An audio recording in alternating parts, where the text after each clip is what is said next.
لا إله إلا الله وحده لا شريك له ربنا افرغ علينا صبرا وتوفنا مسلمين. بسم الله الرحمن الرحيم. الحمد لله رب العالمين، وصلى الله وسلم على سيدنا محمد وعلى اله وصحبه اجمعين. اللهم لا تكلنا منك ولا تنسينا بك ولا تحرك عنا سيطرك ولا تجعلنا من الغافلين. اللهم اغفر لنا بالافتقار اليك ولا تفتنا بالاستغناء عنك واجعلنا متقين اذا دعونا اجبتهم واذا سالوك اعطيتهم. اللهم اغفرنا بحلالك عن حرامك وبطاعتك عن معصيتك، واكفنا بفضلك اللهم عمن سواك، واغفر اللهم لنا ولوالدينا ولكل من حصل علينا وتقبل منا باسرار الفاتحه.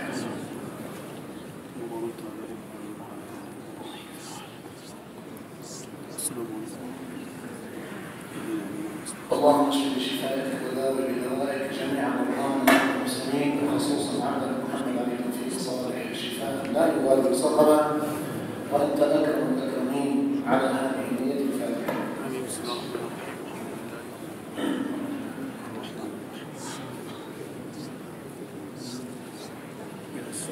بسم الله الرحمن الرحيم. الحمد لله رب العالمين، وصلى الله وسلم على سيدنا محمد وعلى اله وصحبه اجمعين.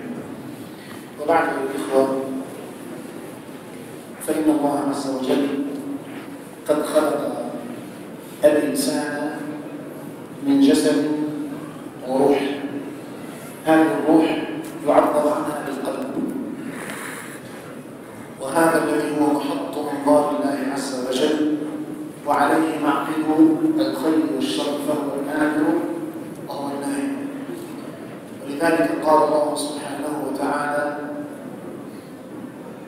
أفلا يتدبرون القرآن أم على قلوب أقفالها إن الذين ارتدوا على أدبارهم من بعد ما تبين لهم الهدى الشيطان سول لهم وأملى لهم.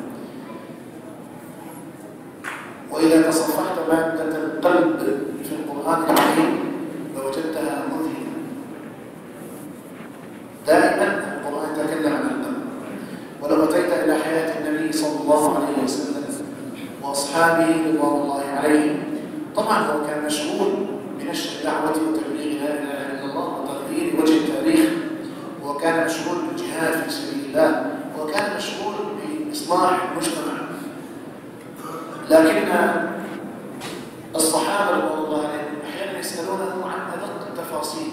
آسف، لكنهم يسألونه عن الحيض، ويسألونك عن المحيض قل هو أذى فاعتزلوا النساء. يسألونه عن الأمور بسيطة، لكنهم أيضا كانوا يسألونه عن أحوال قلوبهم. اليوم اللي بيرجع على بيته يفتح التلفزيون أخبار، يفتح جريدة أخبار، يفتح مواقع الإنترنت أخبار، قتل، تدمير، تهجير، إشلاء، وكل هذه الأخبار تقسم القلب. إذا صلى بيجي جامع الله أكبر، هو بيقول الله أكبر، ببلش روحه تسرح في ملكوت الدنيا من البيت للبيت للمحل. وهذا حق الإنسان يعيش على وجه الأرض. لكن أيها الإخوة، نحن مطالبون بإصلاح قلوبنا في أحوال الحرب، وفي أحوال السلم، وفي أحوال السفر، وفي أحوال الحضر. الصحابة كانوا يسألون عن القلب. خرج صحابي جليل اسمه حنظلة يقول في الطرقات: نافق حنظلة، نافق حنظلة. فقر إليه سيدنا أبو بكر الصديق: وما يدريك؟ قال: ما لك يا حنظلة؟ قال: يا أبا بكر، نكون عند رسول الله صلى الله عليه وسلم كأننا نصافح الملائكة، فإذا خرجنا من عنده وعافسنا الأهل والمال والولد أنكرنا قلوبنا. شو هذا؟ إذا هو يشتكي من قلبه. القلب مع النبي كأنه في الملكوت الأعلى. لما بيطلع بيشوف النسوان والأولاد، جماع، بيع، شراء. قال: فلما سمع أبو بكر هذه الشكوى سقطت عليه مسقطة، فعلم أنه بنفس الحال التي يعاني منها. قال: فصاح أبو بكر في الطرقات: نافق أبو بكر، نافق ابن أبي محافظ. لا يا سيدنا أنت بكر أفضل خلق الله بعد الأنبياء عبد الله ابن أبي قحافة أبي بكر الصديق رضي الله عنه أفضل الخلق بعد الأنبياء، ليس بعد النبيين والمرسلين أفضل من أبي بكر. قلنا فأبو بكر خير. قال فأتى يا رسول الله بعد صلى الله عليه وسلم. قلنا قال يا رسول الله ما قال خير. قالوا يا رسول الله نكون عندك كأننا نصافح الملائكة. الآن جاء سمع خطبة مبسوط الرحاب روضة بالرياض الجنة، رجع عن فتح الأخبار قتل تطمين شافتم أنتم سمعت جارنا كذا بدأ يسمع كأننا الآن أنكرنا قلوبنا. قال لهم رسول الله عليه وسلم لو بقيتما على ما تركتكم وأنتم عندي لصافحتكم الملائكة في الطرقات ومع نسائكم على الفرش. قلت لبيت جمال ولكن يا أبا بكر ساعة فساعة هذا مثل عامي تمام، ساعة لكم ساعة ربك هو من هنجة معفى، لكن معنى الحديث ساعة تكون بأعلى مراتب الروحانية وقلب الرسول الله، وساعة تكون بالإنسان تعيش بدك تبين وتشتري تاكل رز تشرب مي تعمل شاي تتسير، يعني هذه ساعة تكون في أعلى درجات الروحانية، وساعة تكون يعني نازلة عندك حتى تستطيع العيش، وإلا ما تستطيع تعيش، لا تستطيع أن تعيش. قول بعض الصالحين جاء إلى الشام فمكث 3 أيام لا ينام. هيك يكونوا صالح ففخر منهم خير، قال لهم ما نستطيع ننام. ليه؟ قال لهم لما ننام وكنت رجليك اتجاه الشرق الغرب عفوا، قول هذا عند رجليك اتجاه سيدنا الشيخ خالد الرشمي قاعد شو حلو، فبرد بكف رجليك بدون ضرب. لا من رجلينا الأولياء والصالحين جنوب وهكذا. هذا الحال ما يستطيع الإنسان يعيش معه، بده يعيش يدخل الخلاء ويخرج ويجيب رجليه.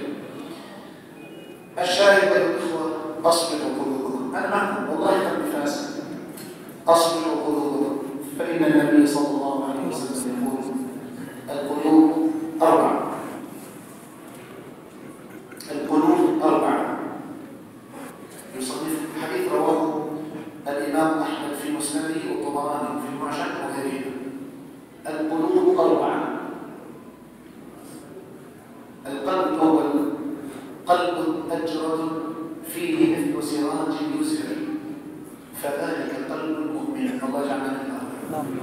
هذا الصنف الأول قلب أجرد ليس فيه شيء إلا الله. أجرد يعني ما في درد، ما في دنيا، لا في نساء، لا في إذا تزوج لكن لا يغلب على محبة الله عز وجل محبوب. شفتوا إبراهيم شو عمل؟ أحب إسماعيل هذا حقه، أحب إسماعيل ابنه البكر واللي تركه طفل رضيع وشافه كان سيد في قومه أحبه إسماعيل إبراهيم، هذا حقه فطرة. ومع ذلك قال له القرآن اذبح ابنك. ليه؟ قال العلماء المفسرون لأن محبة إسماعيل أخذت أكثر من حيزها. طبعا هؤلاء الأنبياء محبة الله في قلب هي نمبر 1، ما في شيء اسمه دنيا. قال القلب الأول قلب أجرد فيه مثل سراج يزهر. السراج قال تعالى عن الشمس والقمر نورا وسراجا. السراج هو الذي دائما مشتعل، دائما فيه ضوء، دائما يشتعل بنفسه ويعطي نورا لغيره. أناس قلوبهم كأنها الشموس، هي مضاءة وتضيء غيرها. كم من العلماء أيها الإخوة دخل على أيديهم آلاف مؤلفة من خلق الله في الإسلام، آلاف مؤلفة. يقول الدكتور زغلول النجار العالم الشهير المسلم المتخصص في العلم، يعني هو دكتور في الشريعة متخصص في العلوم الدنيوية الكونية وخصوصا علوم الكون الشمس والقمر.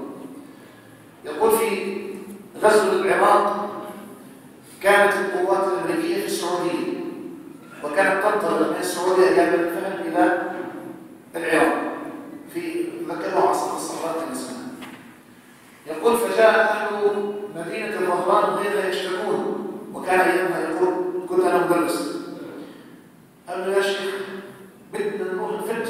القاعدة نقتل هؤلاء ماذا نفعل الذي كان؟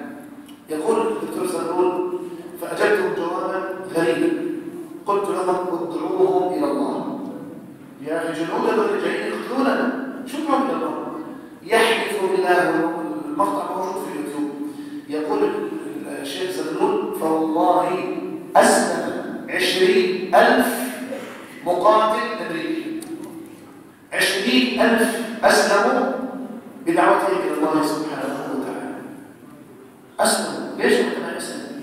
إذا كان قلبك مثل الشمس يضيء ما عندك قبول واستطعت أن تعمل الإسلام عرضا صحيحا على الناس ما حدا ينكر الآن إذا قلت لكم هي العمامة بيضاء هل ينكر ما هي بيضاء؟ ما حدا طب لو جبت شيء شرشف أسود وغطيتها قلت لكم هي عمامة بيضاء هل يصدقنا بيضاء؟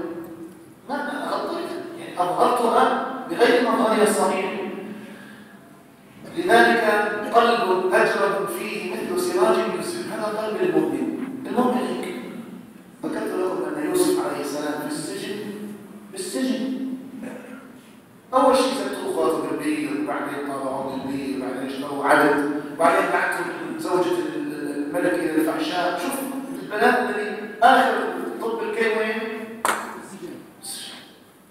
يعني المفروض شو يعمل بالسجن؟ يقعد ينسج نحيد المساجين طلب نحيد زازدين يوسف عليه السلام يدعو إلى الله بالسجن قال يا صاحبي السجن أأرباب متفرقون خير أم الله مع القرآن يعني إن شاء الله فهمونا نبي الله في السجن تقعد نام كذا لكن المؤمن مثل النار لا يسكت ما يستطيع يسكت إذا نطق اخترق وإذا سكت احترق وين في السجن يدعو إلى الله سبحانه وتعالى وكان من دعوته إلى الله من سر دعوته إلى الله نجاته إنه واحد من هؤلاء الذي يراه المنام بشره يوسف بأنه يسقي ربه يعني سيده الرب في اللغة السيد وليس المطلب إذا أطلق فللإله لكن إذا قيل فللسيد ربه خمرا يعني يصير ساقي والخمر كان في شريعته جائز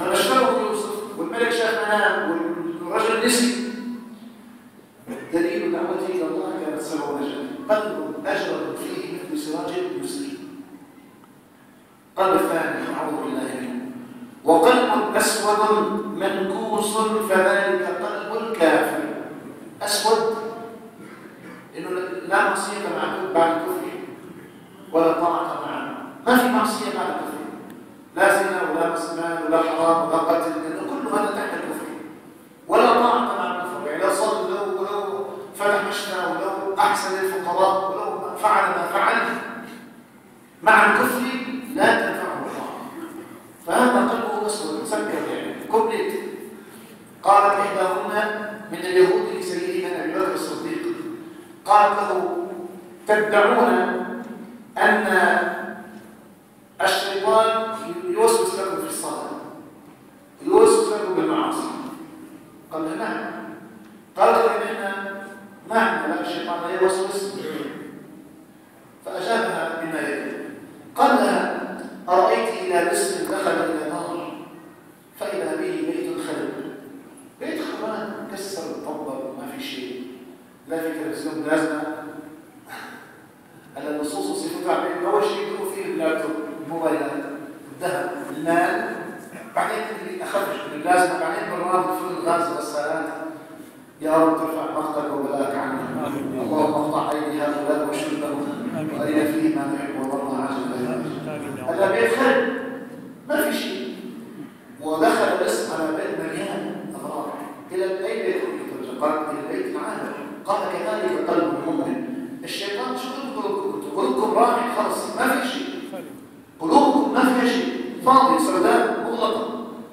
أما قلوب المؤمن فيها إيمان فيها لا إله إلا الله فيها بر والدين فيها إحسان بالجوار فيها صدقة فيها رحم فالشيطان يوسوس وين فيه يقول صلى الله تعالى عليه وآله وصحبه وسلم لولا أن الشياطين يحومون على قلوب بني آدم لنظروا إلى ملكوت السماء الشياطين تحوم حول القلوب فتمنعها من رؤية ملكوت السماء. قال القلب الثاني قلب أسود منكوس بالقلوب، فذلك القلب الكافر، نعوذ بالله منه. القلب الثالث قال وقلب أهدف مربوط على غنافه، فذلك قلب المنافق، نعوذ بالله منه. قلب أهدف مربوط على غنافه، مثل الكيس اللي له وكاء حبل تسبب فيه. قد تظن ان في ايمان، هو يقول لك الايمان يمكن يجي يصلي بالجامع، بس ليش لا الاخ يصلي؟ مشان التقرير، ما مشان يصلي، لا مشان يكتب شو قال الشيخ شو حكى فلان.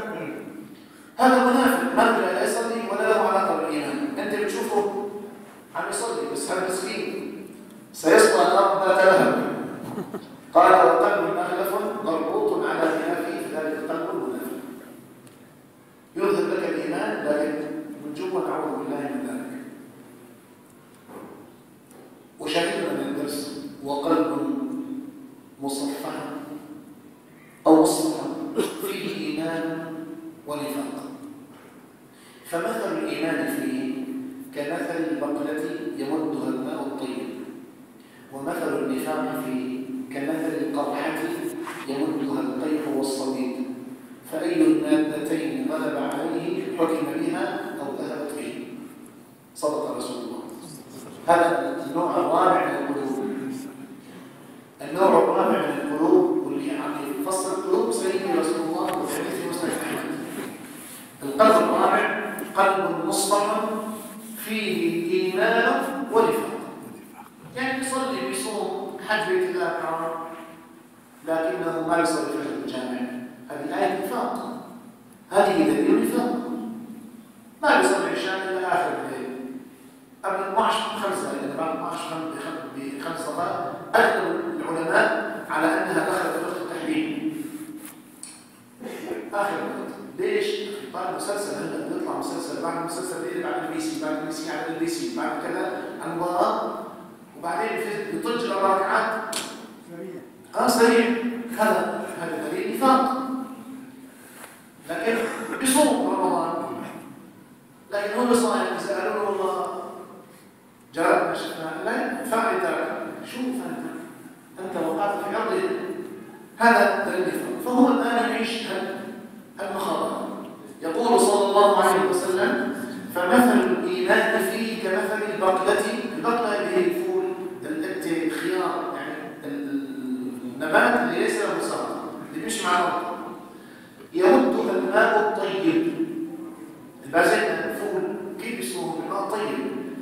هذا الإيمان إذا سقيته بالقرآن، سقيته بالذكر بالله عز وجل، سقيته بالصبر الصالح، سقيته بالبكاء من خشية الله، سقيته بختم كتاب، هذا عم يغلب، يعني عم يكثر. بس انت مع الإيمان كالبقلة يمدها الماء الطيب.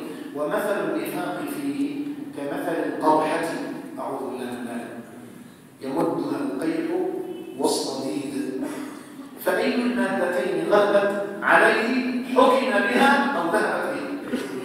يعني غلب الإيمان خلاص أنت مؤمن، غلب النفاق والعياذ بالله عز وجل صار هذا القلب منافق. إذا هي 4 قلوب. واحد مؤمن، هذا أجرد فيه مثل سراج المسلم. الثاني أسود منكوس كافر. الثالث الأغلب مربوط منافق. الآن الرابع، وهذا أغلب الناس على هذا القلب الرابع، فيه إيمان وفيه نفاق. الإيمان كالبقلة يمدها الماء الطيب، النفاق كالقرحة يمدها القيح والصدر، فأي المادتين غلبت عليه حكم بها أو ذهبت به.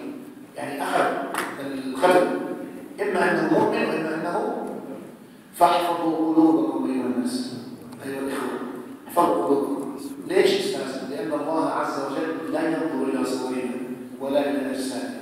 واحد جرافته روحانية، الثاني جرافته ساتان، الثالث جرافته. ليش بالحج كل الناس بيلبسوا مناشف؟ سواسي حتى يستوي الناس كلهم في وقوف بين يديه. الملك واللي جاي من تنزانيا ونيجيريا والغرب افريقيا كله لابس نفس المناشف، بس شيء بيغطي عورته، شيء بيغطي منكبه. لذلك الله لا ينظر إلى صورنا، واحد حط عشرات الجيل ومستشفى الثاني نشطهم الثالث أصبع الرابع، وإنما ولكن ينظر إلى قلوبكم، ولكن ينظر إلى قلوبكم، هي محط النوايا ومحط الأفعال ومحط المحبة ومحط الكره ومحط الإيمان ومحط الكفر هو القلب هذا. ذلك العارفون بالله والصالحين ما كان إرسالهم آخر ما يفكرون به، إنما كانوا يتعبون على قلوبهم. لا ينظر الله إلى القلب ويجد فيه غيره، لا ينظر الله إلى القلب ويجد فيه غيره. يقول صلى الله عليه وسلم عندما سألوه يا رسول الله أي المؤمنين خير؟ مين أحسن واحد من المؤمنين؟ قال كل مخموم القلب صدوق اللسان. قلنا قد عرفنا صدوق اللسان يا رسول الله، واحد ما بيحكي إلا صدق، فمن مخموم القلب؟ هي مصطلح جديد. قال التقي النقي الذي لا غل فيه ولا حسد. هذا قلب مخموم بالخاء والميم والواو والميم، مخموم، مخموم القلب، ما في لا تقي نقي، لا في حلم، لا في حسد، ولا أحد من خلق الله عز وجل.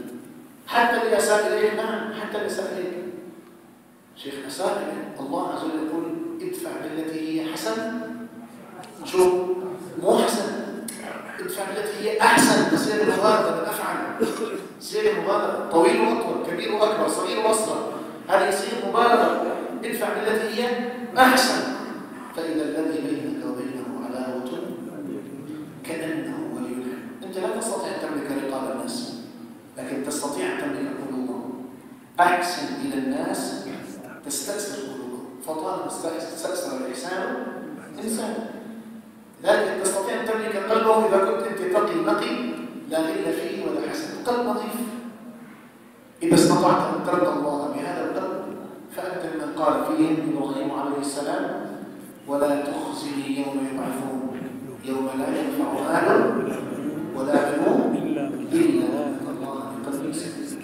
قلب سليم يعني مو بدلون على أمراض القلب عمل تخطيط شجرة القلب السموم اللي تحت الثدي ليس من الإصبع، لا، قلب السليم اللي يعبر عنه بالروح مرة، يعبر عنه بالقلب مرة، يعبر عنه بالإيمان. هذا القلب خليه سليم، سليم من الغل على الناس، سليم من الحقد، سليم من البغض، إلا على أعداء الله عز وجل. هذول بدك تبغضهم، هذول لازم تبغضهم، وهذا ليس من الفطر. أما المؤمنين أرحام أحبابا، واحد أساء إليك قال رجل يا رسول الله إن لي قرابة أصلهم ويقطعوني وأحسن إليهم ويسلون إليهم. قال إن كنت كما تقول فكأنما تسفهم المل. لما تحرق الكرتونة هي وتطفي النار شو يضل فيها؟ هذا الرماد اسمه المل. كأنك أنت ماسك الكريم تضرب بوجوههم ايش الرماد، كأنما تسفهم المل ولا يزال معك عليهم من الله ظهير. ناصر ملك معك ينصرك على أرحامك هذول لأن مقطعوك وأنت تصلهم مرة 2 3 بعد فترة تستأثرهم يصيرون أسرع عندك إنه أنت أحسنت إليهم. ذلك يا إخوان أحسنوا إلى قلوبهم. هذا لا يعني ترك الجسم، لا، الجسم بده، لكن الأهم من الجسد أن نحيي قلوبنا، والقلب لا يحيا إلا بذكر الله عز وجل. قال تعالى الذين آمنوا وتطمئن قلوبهم بذكر الله، ألا بذكر الله تطمئن القلوب. الذين آمنوا وعملوا الصالحات طوبى لهم وحسن مآب. أخيرا يقول النبي صلى الله عليه وسلم إذا أراد الله بعبد خيرا جعل له واعظا من قلبه. بيسموه اليوم بالفلسفة الضمير. شو بيسموه؟ ضمير. القرآن يسميه قلب، واعظا من قلبه. هو يأمرك بالخير وينهاك عن المنكر وينهاك عن الشر. نسأل الله عز وجل أن يجعل قلوبنا محطة ضارع ويستودع أسرارنا. صلى الله عليه محمد وآله وأصحابه. الحمد لله رب العالمين. حامل في الشرق والمعجم. لا حول ولا قوة إلا بالله.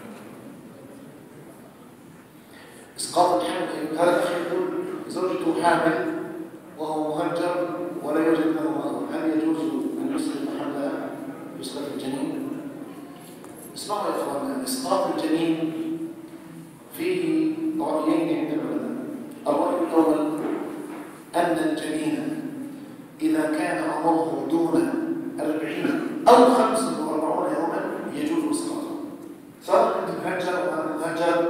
أو ابنك الذي معه سنة بالغلط حملت، هذا عند الفقهاء يجوز لك إسقاط الجنين طالما لسه ما نفخت فيه الروح.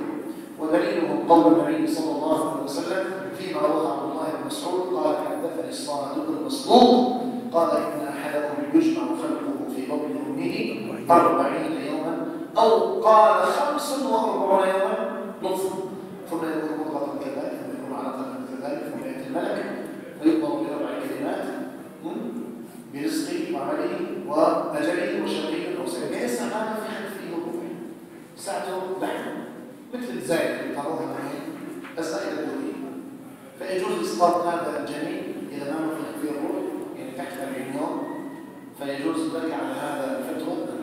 والفتوى الثانية واللي أنا أفتي فيها أنه لا يجوز إسقاط الجنين، لا يجوز إسقاط الجنين ولا بحال من الأحوال، فإن الله إذا كتب له الحياة كتب له الرزق، وإن لم يكتب له الحياة سبحانه وتعالى أنت كفيت، يعني إذا نزل بحاله أنت كفيت ما وقعت فيه، فأنت خذ بأي فتوى تشاء، أنت خذ بأي فتوى. في الفقهاء يقولون يجوز إسقاطه طالما تحت 40 أو 45 يوم، وأنا لا أفتي بالإسقاط. اللي بده يسقط أنا ذكرت له الفتوى، لكن إذا سألني رأي الشخص يقول لي بدك تسأل خايف من رزق أخي مشاكل، في مشاكل عامة، وإذا وصلت إلى مرحلة من الفقر المدقع وما عندك في أهل خير ممكن يساعدك في ولادة زوجتك. وهذا الولد لما يجي قال تعالى نحن نرزقهم وإياكم، يعني أنت جيت رزق بسببهم فلا تسأل هذا الرزق. تعجب برسول الله صلى الله عليه وسلم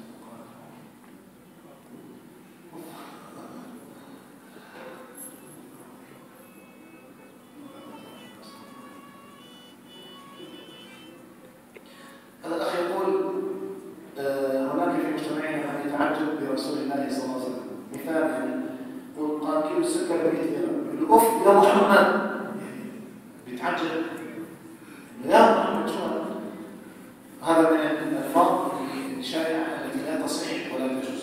اسم النبي صلى الله عليه وسلم اسم عظيم لا يطلق إلا عند الصلاة والسلام عليه صلى الله عليه وسلم. حتى الله عز وجل الله خلق السماوات ما ناداه باسمه، قال يا أيها الرسول بلغ ما أنزل إليك، يا أيها النبي إذا طلقتم النساء، ما قال له محمد مع أنه خاطب الأنبياء قال يا عيسى أأنت قلت للناس اتخذوني وأمي إلهين من دون الله، يا موسى كذا، يا نوح. لكن عندما نادى رسول الله قال يا أيها الرسول، قال يا أيها النبي إذا طلقتم النساء فطلقوهن لعدتهن الآية.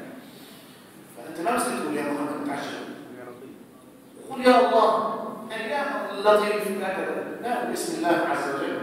لكن لا تكون تجمع الزمداني اخواننا الزمداني لا تسالني شو تعجبوا، اللي ما يعرف ما يعرف كله كيف عبس ما اقول لا تعلمي لك كيف اخواننا الزمداني تعجبوا بيقولوا ايه مخيفه جدا. الوادي كله حجي بس الوادي كله يا انا كنت خطيب حكم مع فتره 90 انا من 25 سنه خطيب بالوادي، خطيب بصلاحي، خطيب بالزمداني، خطيب بالوادي بشكل عام 20 25 سنه. انا بعرف الالفاظ، فعجب انا يا لطيف يا الله شو لما تقول يا محمد ما بصح. اللهم صل وسلم الله يرزقنا كمال الأدب مع رسول الله صلى الله عليه وسلم. آمين يا رب.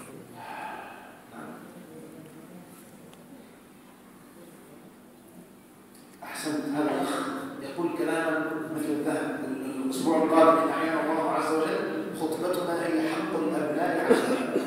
شو حق الأبناء على الآباء؟ صار جمعتين ماسكين الأبناء تبعنا والشباب. السؤال جاي حقوق الأبناء. هذا الأخ يقول عندي رأي أن سيدنا محمد هو قال سيدنا محمد يرقص ينصار، وهذا يا إخواننا تعلم. يقول صلى الله عليه وسلم من صلى علي في كتاب لا زالت الملائكة تستغفر له ما دام اسمي في ذلك الكتاب. يقول قال رسول الله صلى الله عليه وسلم مو صلاة صلى الله عليه وسلم. أو صنعا صاد لام ميم، ما بيصح. أعجب نكتة دعيت مرة إليها، مكتبة دار القاص ألف كتاب اسمه المصطفى من أحاديث المصطفى، تأليف العماد مصطفى القاص. وشوف الكتاب قال رسول الله صلى الله عليه وسلم. مين هذا صلى الله عليه وسلم؟ ولا شيخ كان أيامها وزير الدفاع كان أيامها، ولا شيخ يسترجع له كله حق. ايه في الرقص لا صلى عنه ولا صلى. صلى الله عليه وسلم. صلى الله عليه في ناحية مهمة جدا، إذا قلت قال رسول الله صلى الله وخلص السطر بدأت تبدأ السطر الثاني ما بيصير تكتب عليه وسلم. لازم يكون آخر السطر اسم النبي صلى الله عليه وسلم، قال رسول الله نقطتين، تبدأ من أول سطر صلى الله عليه وسلم. الفقهاء المحدثون أو تقول قال رسول الله صلى الله عليه، تبدأ من سطر وسلم. لا، هي كلمة صلى الله عليه وسلم جملة هذه جملة واحدة. جملة واحدة.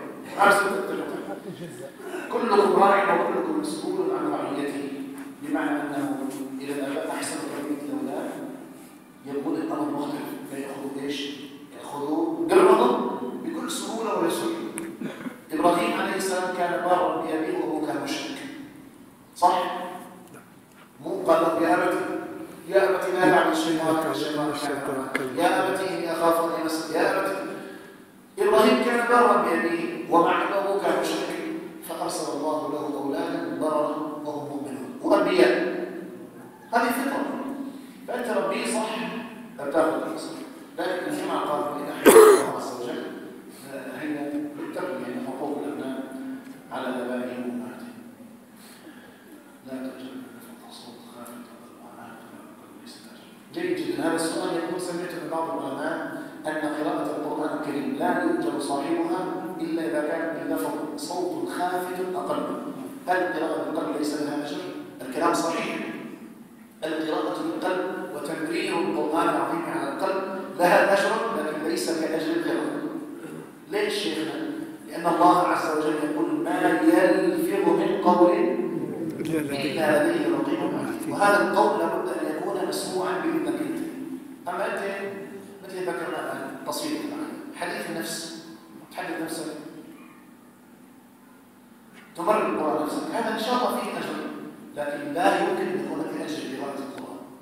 يقول صلى الله عليه وسلم لا أقول ألف لام ميم حرف، لا ألف حرف ولام حرف وميم حرف، من سنن التكليف في الصلاة. قضية قضاء الصلوات أيضا فيها رأيين عند العلماء. أنا أفتي برأي علماء الشام ومصر وسواد الأمة.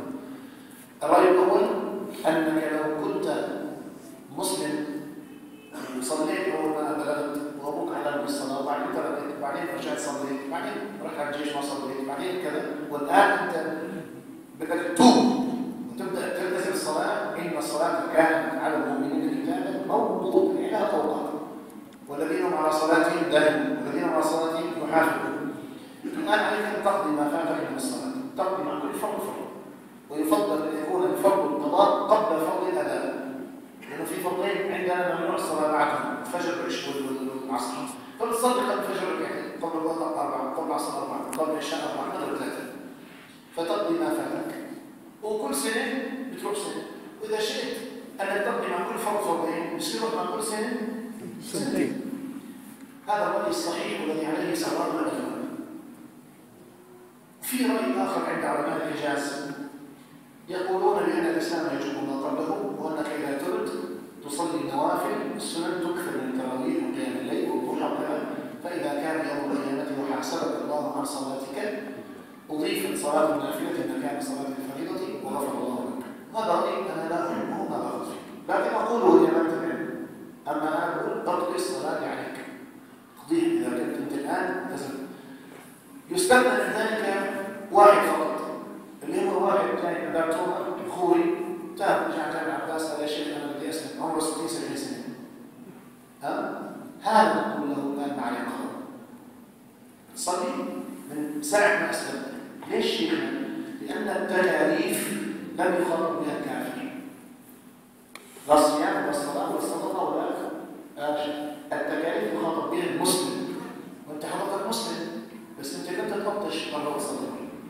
هذا الإسلام. كافر أصلي دخل في الإسلام جديد نقول له الآن ليس عليه الأمر. يا رب يا لطيف. هذا الأخ يقول عند زيارة بعض الأرحام يشرب الخمر أمامنا، هل يجوز لنا زيارته وصلته والطعام والشراب عنده؟ الجواب نعم يجوز لنا زيارته، لكن لا يجوز لنا أن نأكل من عنده شيء.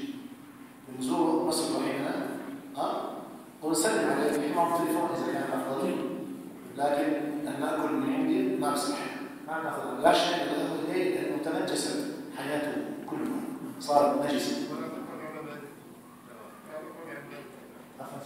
ولا تقعد على بيته. لكن يقول صلى الله عليه وسلم من كان يؤمن بالله واليوم الآخر فلا يجلسن على مائدة يدام عليها بالخمر. يعني أنا بدي أكل لحم مشوي وشيش وشقف كبار مسبح يعني يلنجي، بس المطعم بيقدم خمر يقول حرام ما بيصح. المطعم اللي بيقدم خمر ما بيصح عنده لا مشاوي ولا مآري. بمجرد أنه بعد خمر ما عاد صح أنك تأكل عنده طعام طيب. كذلك الأخ ما بصير يكرر عنده شيء، هذا له عليك الرحم، عمك أو خالك أو كذا تتصل في تليفون أحسن، لأنه خايف تروح الزور لكن خلك شفيت. لا ما بشرك كلام الشرك أصلا الله حرام الله خاف يشتري أخي. الله غفور رحيم. لكن هذا ليس لي حكيت الأكل عند النصارى مو جائز؟ الأكل عند النصارى مو يشربون الخمر؟ وطعام الذين لكن هؤلاء مسلمين. أنا أتكلم عن كافر ما أصلا، أتكلم عن كافر بس إذا هو واضح في كتاب الله عز وجل. وطعام الذين مو في كتاب حل لهم وطعامهم حل لهم، طعام الحلال. أما أنه ناكل أنه واحد منا فيه مؤمن تقي لكنه ضعف مؤمن مسلم لكن لا يصلي ويشرب خمر، هذا لا يصح. نعم صلى الله عليه وسلم.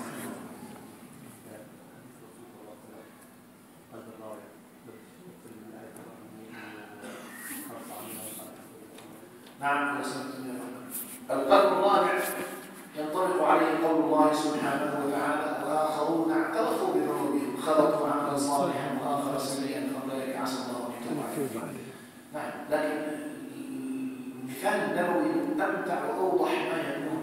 أنت عم تسقي هذا الماء هذا الإيمان كالبقر عم ينبت ويمشي، عم تسقي النفاق مثل طرح.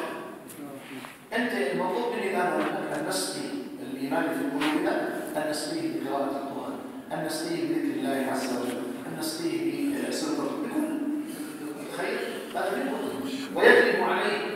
فأيهما غلبت عليه ذهب فيه. لا ما في شك. طبعا رحمة الله عز وجل يا سيدي حتى ما بدي أذكر الحديث ليس بشيء إنما حتى ما الناس تتجرع. يقول صلى الله عليه وسلم إن الله يغفر يوم القيامة مغفرة يتطاول لها عنق إبليس رجاء أن تصيبه. من شدة مغفرة الله ورحمته للناس حتى إبليس يفكر إنه شو راح يحط على القائمة لكن من شدة الرحمة الاعتماد على رحمة الله شيء والعمل شيء آخر. اللهم اغفر لنا وارحمنا وتقبل منا. والسلام عليكم ورحمة الله وبركاته. يا رب.